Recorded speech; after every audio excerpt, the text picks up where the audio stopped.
Aspie Bridge show, Suzanne Plumley. It's on the World of Ability Podcast Network. I do here every Tuesday at 11 a.m. Central.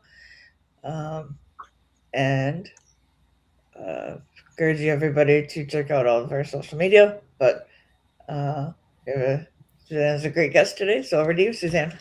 All right, great. Thank you, Emily. Thank you so much. Danelle, welcome to the Aspie Bridge. This is where neurodivergents can come and approach us and get all the questions they need answered right here and now so they understand themselves better and the world around them because we are a shared community going together over the bridge back into society with confidence and knowing that there are wonderful people like you and I to help them understand themselves better, they can feel more comfortable approaching us. And today, everyone, we're talking about regulating our nervous system. I don't know about you. I was asking Emily a few moments ago if she could feel this internal shake within her. And I've noticed it the last couple of months that I've been going through it. I don't know about you, Danelle. Have you ever experienced the internal buzz of your nervous system? Absolutely. Absolutely. Okay, so it's not just me. See, this is what I'm talking about is not everybody experiences the same thing. And that is why I wanted to invite Danelle on to enjoy our conversation, to be part of it and help you understand, you listeners understand that what you're feeling is not abnormal. It's very much a part of you. Some feel it more than others. Some may have just figured this is just the way it is and they don't pay as much attention to it. Everything is okay. You're not wrong for not feeling it. You're not wrong for feeling it. We all are experiencing different things. But before I go any further, I would love to have Danelle introduce herself and tell you what her line of work is all about because I think you'll be impressed. Go ahead, Danelle. Hi, thank you so much, Suzanne. I really, really appreciate you inviting me on today to talk about the nervous system and share what I know and what I've experienced in myself so that I can help other people maybe find a tool or a way to navigate life in a way that feels more comfortable, more secure, and more whole for them. I know the last couple of days I've been sitting on a webinar listening in on trauma, and it's all about the nervous system. You know, we've got so much going on right now. This internal buzz is going because so much in the world is going on. I mean, on top of everything else that we have to deal with in our personal lives, right? And most of us, we feel for other people, we see other people's experience and we feel bad. So we have all of this to look around at right now. The world is not in a very, peaceful place. And it seems like there's even like internal war going on in our own home front. And it's very dysregulating in so many ways. And I think when I think about that, it makes me think about my past and the things that I lived through. And I'm like, wow, so I learned about the nervous system through myself, through my own experience. And I decided that I needed to understand it better. And I learned rapid transformational therapy. It's a type of hypnosis modality. I took the coaching program and it helped me understand my mindset. And it helped me understand me in a way that I never knew. And it helped me regulate enough that I could actually learn. And I started reading books, not reading, but I was listening because I am dyslexic and I have a hard time processing words and capturing them in a picture in my mind. And so audiobooks really helped me. And then I started getting the book and reading at the same time. And it was just one of those things where I've learned neuroplasticity, what that means in such a really cool way within myself. And so that's kind of where I started. I developed a method called the LAND method to help people understand how to navigate that within themselves. And I wrote a book about it called The Body That Saved You. And this is my very first copy, the No Resale. I've been giving them away, but I still study it and read it. I've got more coming. I'm going to have to get it. I love that. It's such a great tool because, you know, you hear the therapist talking about it, and you can read the books, and you can, like, I read Scattered Minds. I don't know if you know this book, but Dr. Gabor Mate has written a lot of books on ADHD and why that process is stuck. Mm-hmm.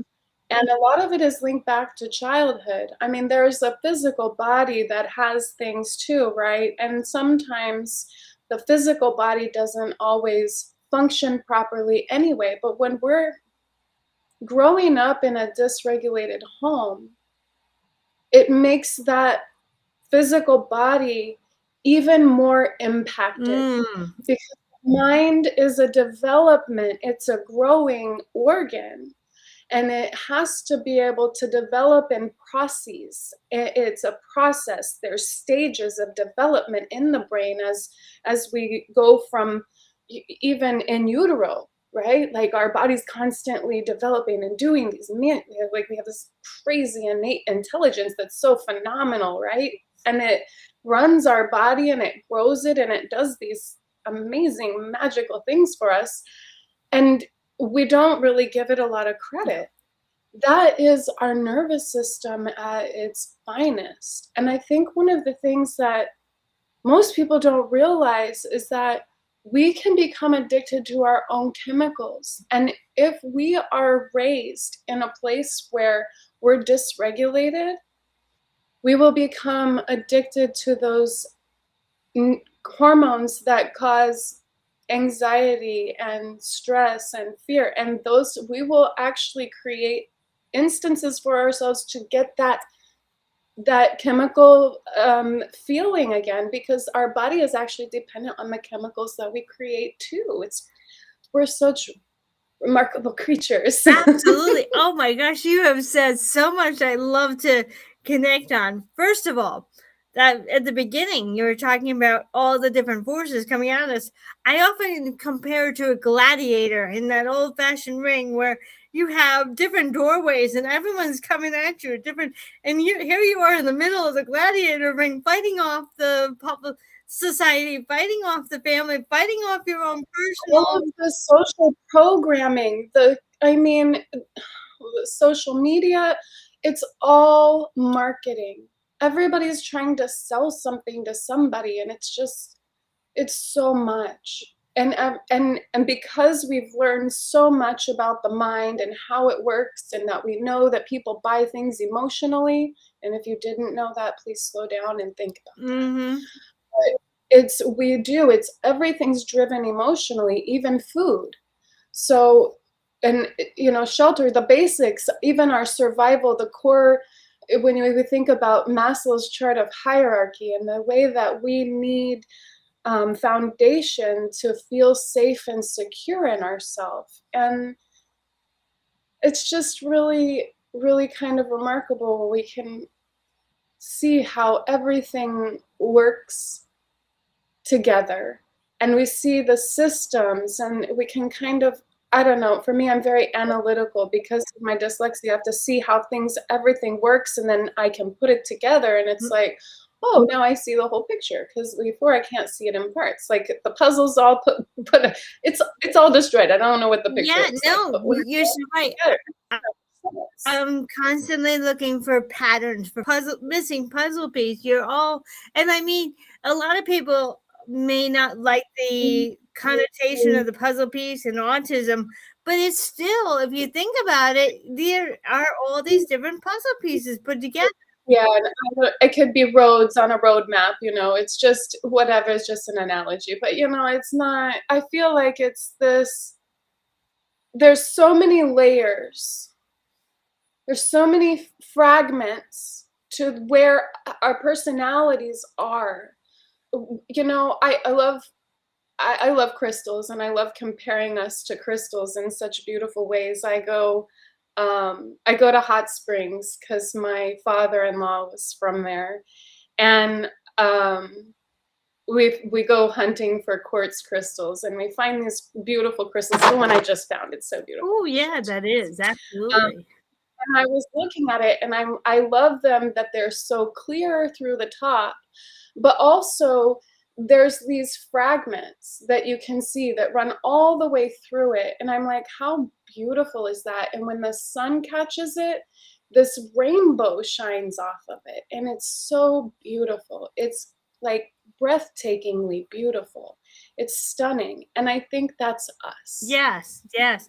I think of us also sometimes as a geode, where we may Yeah, be hard on the outside, but crack us open and there's so many beautiful parts of each of us.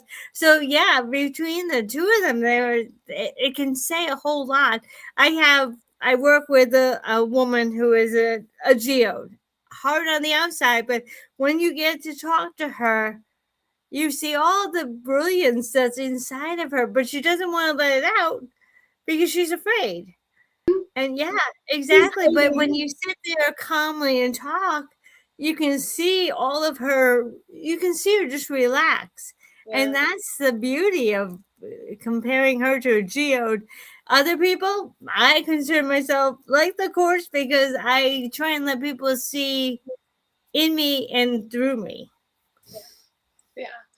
I realize that I used to be very hard on the outside. Oh, it was so hard on the outside. But I realized being hard on the outside taught other people how to be hard on the outside because we learn through match and mirror and we co-regulate. And Mm-hmm. when I realized that, I didn't understand that. And then finally I realized, like, hello. Right. Finally Yeah. had that epiphany and I understood that. I was like, oh, well, maybe I shouldn't be so hard on the outside because I'm offering that outwardly, and that's what people think I want back. Right. Yeah, I totally get that. And I have to agree with that. There was a period of time that I had to harden up because I was told on a consistent basis, don't be such a thin skin. Be thicken up. Thicken up. Don't be so thin skin. And I want to come back for a moment to the. I know Dr. Gabor Mate. I've listened to his trauma talks, which are very, very fascinating. I love his talks. I haven't read. I'm going to start to read some of his books as well. But the chemical. Just recently, I was told to have a challenge to go on a diet for my daughter's wedding next month. And I'm like, okay, you see it as a physical food challenge. I see it as a cortisol overload. And I see it that my weight that I put on is not necessarily by food.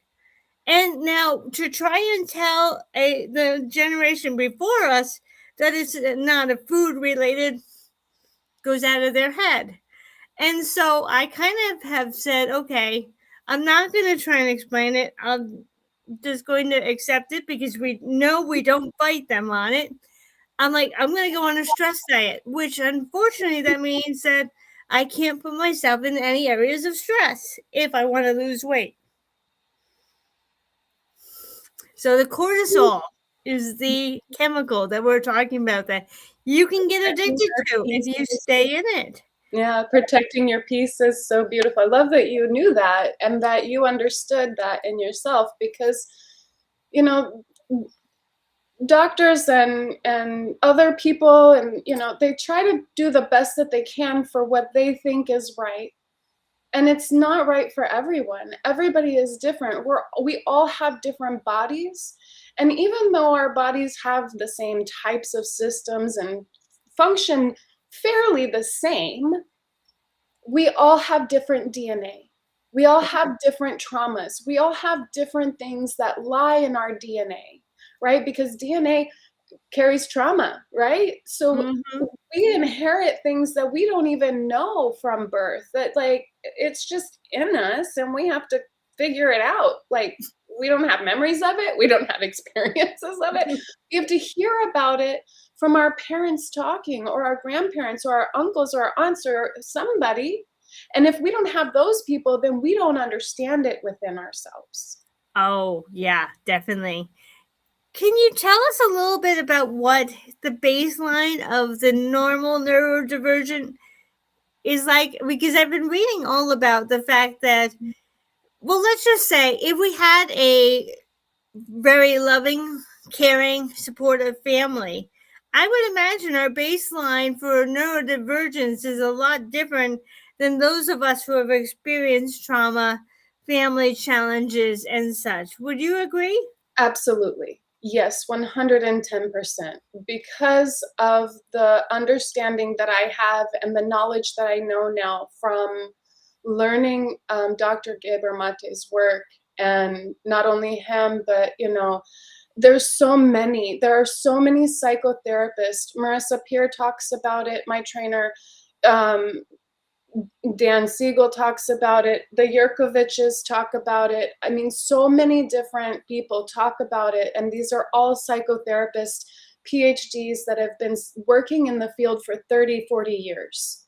And these people have seen patterns over time of people talking in therapy sessions, this talk therapy, and everybody's just pouring their hearts out to these people. They're starting to see the patterns. And they're recognizing that once the person that is not having the normal brain functioning, or even not only normal brain function, when we get inactivated in fight or flight, we didn't know that the brain didn't cycle through all of its parts. We didn't understand the brain the way we do now because of computers, right?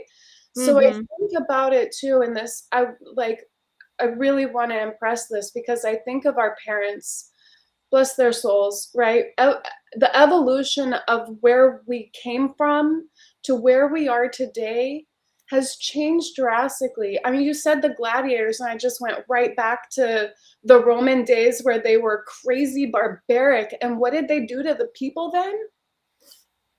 Yeah. I mean, if we don't know, let's look at history books, because they don't teach it in school.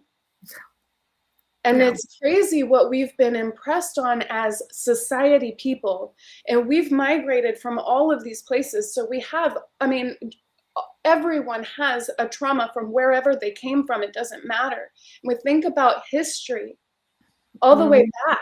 And it just blows my mind. I think about, I was privy to be able to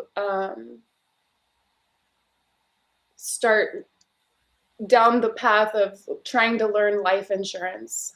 And the only reason I say privy was because it taught me the timeline of the last 100 years in a way that I never looked at. Right.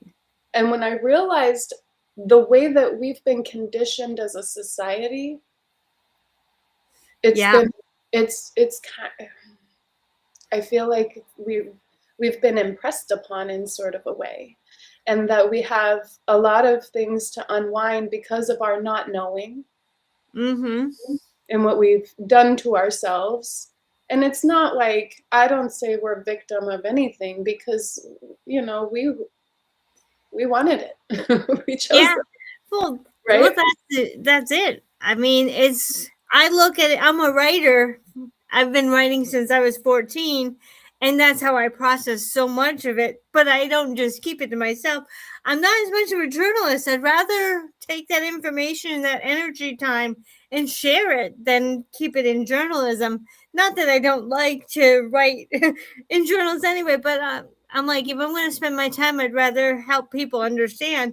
And I've been doing a long study on generational trauma, generational cycles. And I know that I'm a fourth generation daughter who has experienced the exact same mother wound as her mother.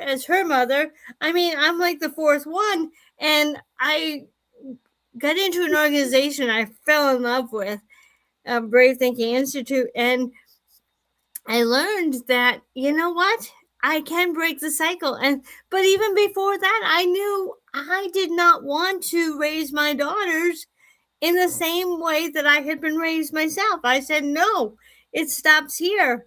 So I think I want to say I went back and wrote an article on my public page all about generation communication, because I didn't want to point fingers and say, you're the blame, you're the blame, you're the blame. I wanted to look more at the communication styles. I love it more of like, I look back at my generations like this and I think, okay, well, at least you did better than you, and you did better than you, and you did better than you, like, and I can see that we've grown in our soul, like through that gene, which is really kind of fascinating and remarkable for us, because we get to be so powerful in that change now. We do. And we know a lot more. So we were able to change the way that we wanted to go forward. We have that information in my organization. We call it design or default. I could default back and be creating another generation of daughters like I grew up, or I decided by design without knowing I did, because this is way back in 1995 when I had my first daughter, in 98 when I had my second one. I had not gotten to this organization yet, but I knew enough about my own experience, about her experience with her mother, with her experience with her mother, and the favoritism and all of that got mixed in. That was okay back then to have a favorite child. But we know now it's not okay, because that is what will traumatize other children in the family, is when, and my mom didn't even see the error of saying, well, every mother has a favorite. And I'm like, you don't understand that that's trauma right there. That puts you in fight or flight as a child, because you don't know how your needs are going to get met because you're not the favorite. You're going to be left behind. You're not going to have the attention. To not be left behind now. Yeah. I started out calling it emotional neglect, because oftentimes the mother wasn't capable of looking around the family table and saying, okay, I love it when families will say good and bad. What's your good part of the day? What's your bad part of the day? And I love that when it's symbolized on television and all different movies, good and bad. What's your good and bad? But our mothers didn't know how to look around the table. They were like, well, this person's talking and this is who I really want to pay attention to. I listened to 55 million golf games because that's where my mom's interest was. But yet I could never share what I wanted because she didn't know to look around the table. Right. I think awareness has evolved in a way that is really beautiful. We've come to a place where we've got, I heard the term, listening to Brene Brown's new book, Strong Ground. I love Brene Brown, and I listen to her books too. So I'm listening to her, and she uses the term metacognition, and I just went, I love that. I was like, yes. When we have that meta self-awareness and cognition, the cognition of being aware of what we're doing, even like we like to judge everything, and we even judge ourselves, but do we stop to understand why? All right. Yeah, good point. That's the thing, is like where we just go on this autopilot of judging it, but we never actually stop to be like, okay, well, what about it don't I like? What could I change? This is the thing about history, right? What could I change about it that is not gonna end up landing the same way, so I don't feel bad again? And I just wind up in a blame, shame, and guilt cycle because I know that it's not really good, but I don't know what else to do. Right. And it's hard. It's really hard, especially when we grow up in a place of fight or flight, because creativity can't be in fight or flight. It's not there. It's a logical thinking, peaceful place where you're free. It comes above safety. It's in safety that we can dream and create. And so when we're kids and we can't create and dream, well, dream, but we see all these bad things happening around us, and that's all we can. Yeah. It's like, right. Can I interrupt you there because you said something I really liked about that. Now the dreaming, I would actually turn the dreaming around and flip it to a positive. That was my escape from what was happening. I would dream all the different possibilities of what I would rather have. So I was always a dreamer, and so that put me down in regards to what others' perceptions were of how intelligent I was, because I was always daydreaming. But I don't think that that's a bad thing. That's the first thing I wanted to say based on what you were saying. And I forgot what the other thing I was going to say. Daydream, actually, I totally relate to the daydream in sort of a way when you said that, because we live in our own little world of safety inside our head. But it doesn't create out here. If other people come in and someone else is in that world, it doesn't work very well, does it? No, it doesn't. Or we change them to be who we want them to be. Yes, definitely. I see what you're saying there, and I agree with you in that. Definitely, there's always a paradox.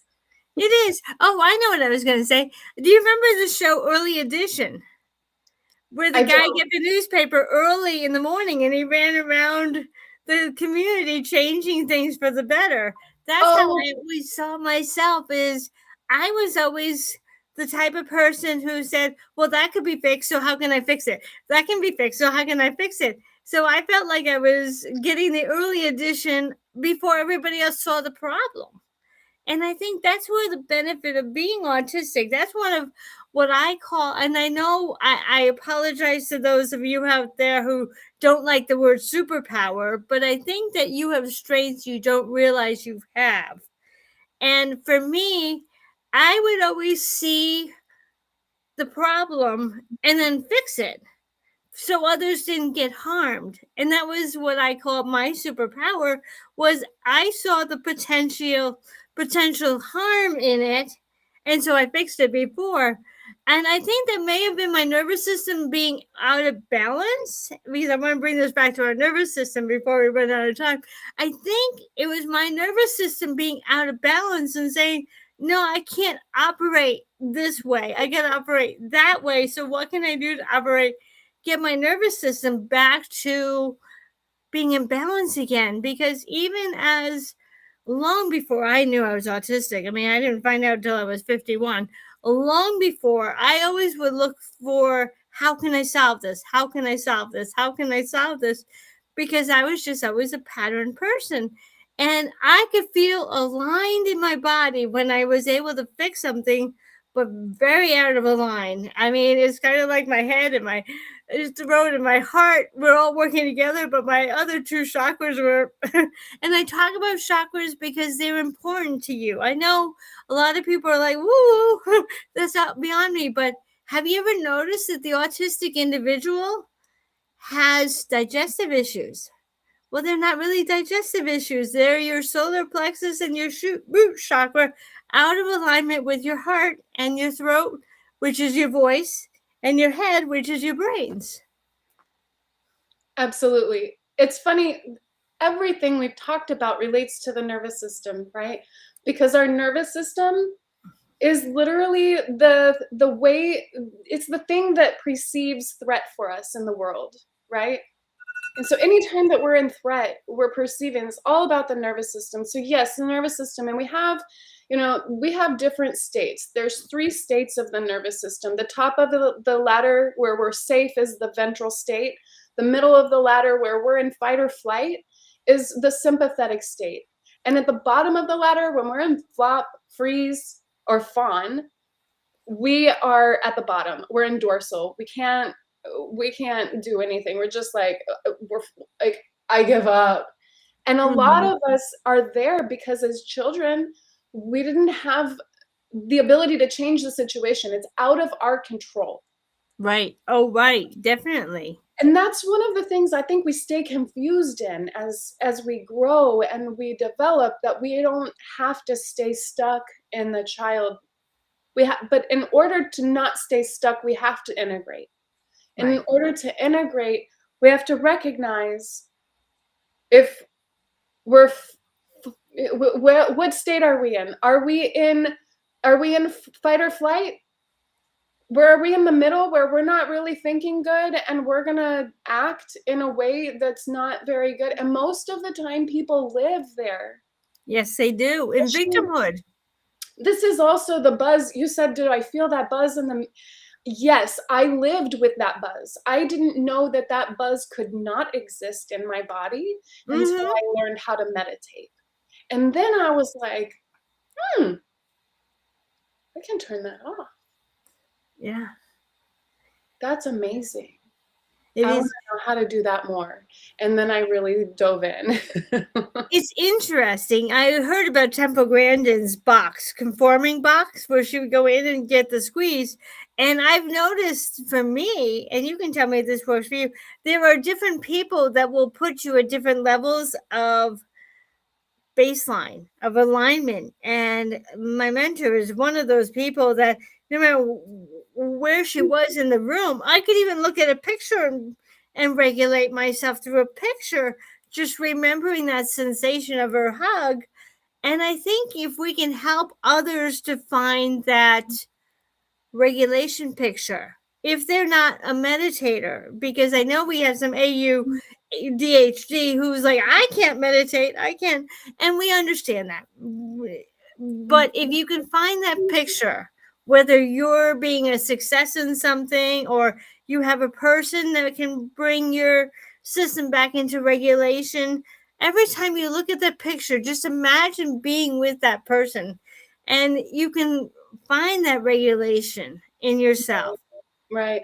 And what's funny is that a lot of people say, I can't meditate. And even the most hypervigilant people that can't relax their nervous system, you all meditate. You just don't realize it. You're still activated in your meditation, but you're still meditating. And some people don't allow themselves to not be activated. I got Mhm. to a point where I felt safe enough in my environment that I could let my guard down to feel that feeling, right? It was something that was built over time. My husband, bless his heart, I had to push him and push him and push him and push him. I still push him today to see if I test him to see if he's going to leave. Is it still true? Is the reality I've been living still true? I don't know. And I test it all the time because that's my childhood. I didn't trust. And so it's still hard for me to trust my reality today. And so yeah, we push against the things that we test, right? And bless his heart, he's created such a safe place for me. I know I can let my guard down. So I've been able to find that space. But absolutely, um, we can find wherever you find safety is the place to start. You can't Mhm. that's the very first thing in the book is find safety. And if you don't have safety, please find it for yourself. Reach out for help and get help and guidance in where to find safety, because when we don't have safety in our home, in our environment, we cannot regulate. and No. and when we can't regulate, we can't enjoy life, and we can't live fully, and it's just really a very sad place to be. So finding safety is really the key part of it all. And I think one of the beautiful things that you said is that you found somebody that you could go and that you're somebody that other people can have that breath with. That's the best thing I love being too, is that safe space that someone can Yeah. really let their guard down and not feel judged and not feel different, not feel like they need to be fixed, just to Yes. be. And that's one of the that's how we regulate our nervous system, is allowing everything to just be. There's no, Ex- I really don't like to say there's right or wrong or good or bad, because I feel like there's such a bell curve in this world of experience, and there's such a bell curve of people, and likes and dislikes. And if we landed all in the same place on that bell, we would really not be it would be weird. It wouldn't be enough. There would be lag. I mean, it'd just be, I think so crowded and nuts. This bell gives us so much space. And so when we honor each other's differences and realize that we have different shoes that we wear, and good and bad is a different side, good and bad, or right or wrong. It's right for me, so I feel this way. This is not right for you, so it's okay for you to feel that way. Because if I change you, then there's no authenticity in wanting to change somebody. Yeah, we need variety around us. And that's one of the things that I'm working on. One of my pet projects, not pet projects, it's pretty serious. I'm working with a group of women who want in their older years to have a safe place to be, a community to live in, so that they can keep coming back to home. Because for you and I, coming back to home is stressful. But if I can create that new environment where they can come home to peace, no matter what's happening in their day, they can come home and say, I'm home. And that's so important, because we want them to go across this bridge into society. We don't want them to stay at home, because that's not where life is. But if we can provide a place where they can come back home to a place that they probably have never had before, if they've been in dysregulated family systems or such, and just knowing that people care, other women care about them, what a huge thing. I was talking about chosen mothers. I may try and team up some of these women to help each other, just so that they can always have a check-in where, I don't know about you, but I didn't get a check-in. No. Now, before we finish up, Danelle, excuse me, what is one thing that you can explain to women that perhaps they can take out of their day that might we talked about adding meditation in. What is one thing that we can help them take out of their day that would help them find peace so that they can sleep? Because we know that sleep is a huge factor on whether or not you wake up rested or exhausted and having to repeat the hamster wheel again another day. What can we help them take out of their day? Well, there's so many things that you could take out of your day. Today's society is overwhelmed with bombarding information. And our nervous system filters out everything we see.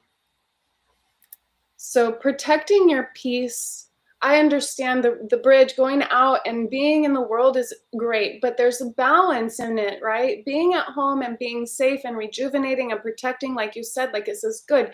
We have to reset. I call it my reset. When I go inward and I integrate myself, and I think about the experiences that I've had out there, and I think about the window of tolerance I was able to have in some of those experiences, and I think about how I could do it better the next time, so that when I have that experience again, maybe it goes better. So I don't feel so uncomfortable and feel like I need to run home again. Right. So understanding that balance is huge. Removing, unnecessary scroll time on the phone. Your food that you eat is huge. Our gut is so connected to our mind. The food that we eat is the most important thing, because we are what we eat. We feed our body sugar. We're going to create hormones that are going to keep us in a negative cycle. We feed ourselves healthy, raw, whole foods, and stop leaning on processed foods, and really understand where our nutrition is coming from. And protecting our space of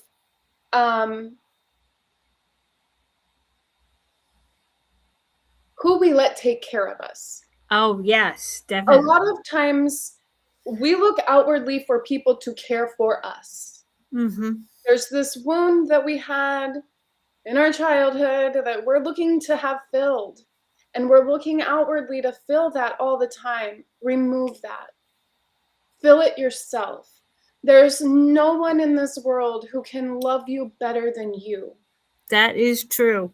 And right now, most of us are our worst enemy. We have the worst negative self-talk, and it beats us up. We're mean to ourselves. We call ourselves stupid. And I mean, like, I was speaking with a lady just yesterday, and she was talking about the phone, and she said, I'm done with these things. And I said, no, you're not.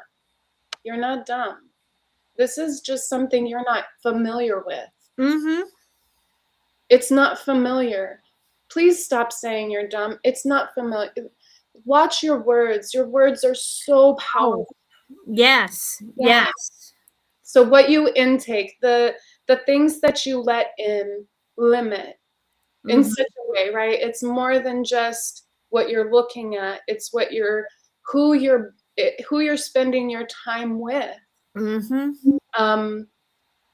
All of those things, protecting yourself in a way where you have boundaries of who you are allowing in and what you're allowing in, so that it's whole love for yourself.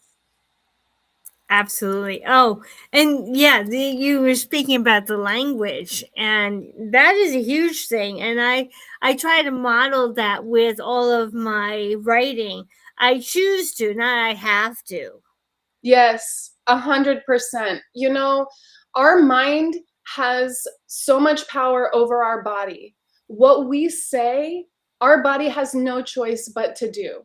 It's quite fascinating, right? And I mean, yes, you can allow and not allow, and up to a certain degree, but we all know how marketing works. You can drive in a car every day at the same time, and radio, the same commercial comes on every time, and you're not listening to it. You ignore it. You literally turn off your ears and you're not listening to it. 2 weeks later, you're singing it. Every word, you know everything about it, and you're like, I don't even buy the product, but I know this thing. Yeah. This is how receptive we are, and how easily suggested we are. So if we tell ourselves we can't do something, we won't be able to do it. And so encouraging yourself and using empowering words and loving words, really, it was uncomfortable for me at first to become my own best friend. It was odd, it was uncomfortable, and looking in the mirror was hard. I didn't like what I saw. But as I started to have more metacognition, and I started choosing how I wanted to respond instead of letting the past programming of my nervous system let me respond on a dime, when I learned the power of the pause and waited instead of that snap back, do something now, I learned I didn't have to do something now. Exactly. Oh, that pause. Better. For sure. Remove do something now. It can wait. Yeah. Yeah. Unless there's a car coming. Okay, if you're gonna get hit by a car, move. Or if you fall up, you know. Unless you really have to do something now. But if it's emotional, you don't have to do something now. Wait. They build in this scarcity, like it's only going to last. That's just a tactic, a sales tactic. It's not true. You could call up that company next week and they're not going to say sorry. They're not. And they're going to have the same price probably, because it's a marketing gimmick that is used. It's a tactic that's used, and we don't know any better. So wait. Exactly. Yeah. Wait. Danelle, this has been beautiful. I am so glad you came. For those of you who want to know more about her, in the Aspie Bridge Facebook page, I put her picture, her beautiful picture, and her bio, and all of her information is there. But would you like to leave our listeners with one place where you'd like to zero in on? Because with all the social media that's out there, let's give them one place directly that they can go to find you. What would that one place be that you want them to look at first if they don't look at anything else? Nature. Well, even with your own personal information? Is there any place on a Oh, here on website? for me. Okay, but first go out in nature. I don't want to sell anybody anything. That's my number one thing. I want to offer healing to the world. I mean, yes, I have to make a living, and I understand that. If you want services or you want the book, it's there to help you. Amazon, I have a website, danelleland.com. You can find my book there. I've got a link to Amazon. I've got a course that you can take. I offer one-on-one sessions as well through danelleland.com. Perfect. And as I say, I hope all of you will subscribe to this page so you can come back and hear all the wonderful content we put in today. It will be on YouTube forevermore now, which is wonderful. You can come back a number of times. You can join us at the Facebook page, get to know Danelle, and even ask her a question right under her picture. That way you can get to know, you can have firsthand information or a question answered right there. That's the best place I tell you to go to because that Facebook page is meant especially to go along with this. A lot of people will put their comments under the YouTube channel. I prefer you to have a more personalized look on the Aspie Bridge Facebook page. That way you can talk directly to the guest that I'm talking to, and you'll get a faster answer that way than having it in YouTube. I would hope you will subscribe to the Aspie Bridge as I bring more and more of these wonderful guests on. 1.0 was all about how to connect to some of my guests in the series of 1.0 and work with them on the bridge builders on a one-to-one basis. This is a way to ask questions that you have from today's session on 2.0. So I would love you to go there and ask Danelle a question if you have any questions or such. Danelle, why don't I have you put the name of your book into the Aspie Bridge Facebook page with a picture of the book so that if people want to go and order your book, because I think that's going to be the key to them regulating. Awesome. Yeah, absolutely. I would love to do that. I will. Yeah, the book it's $17.99 paperback, and I think it's like $2.99 like Kindle, so it's very inexpensive. It's easy, and it isn't hard to read. It's a very practical, more like a workbook. It's very much like a guidebook on how to help you understand and regulate, and gives you tools, and it's a very great tool to use to help understand the nervous system in a deeper way. Wonderful. Any final words for our listeners today, Danelle? Yeah, as I leave you today, I would like to invite you to know that there's nothing wrong with you. You're not behind. You're not too much. You deserve it. And it's okay if you're still learning yourself. Courage and vulnerability are the most important qualities that somebody can instill in them. Perfect. I couldn't have said it better myself. Thank you. That's wonderful. So I want to say goodbye. Thank you to everybody for coming today. And I hope you'll check the Aspie Bridge Facebook page. And so you can learn more about Danelle there, see her book, order her Kindle book. I think it's going to be a game changer for you. I know I'm going to do it because I know I would love to have the extra information on it. As your coach, your late diagnosed autistic coach, I have a lot of experience, but I'm always willing to learn more, and I hope you will too. And I want to say thank you this week. Thank you, Danielle, for coming today.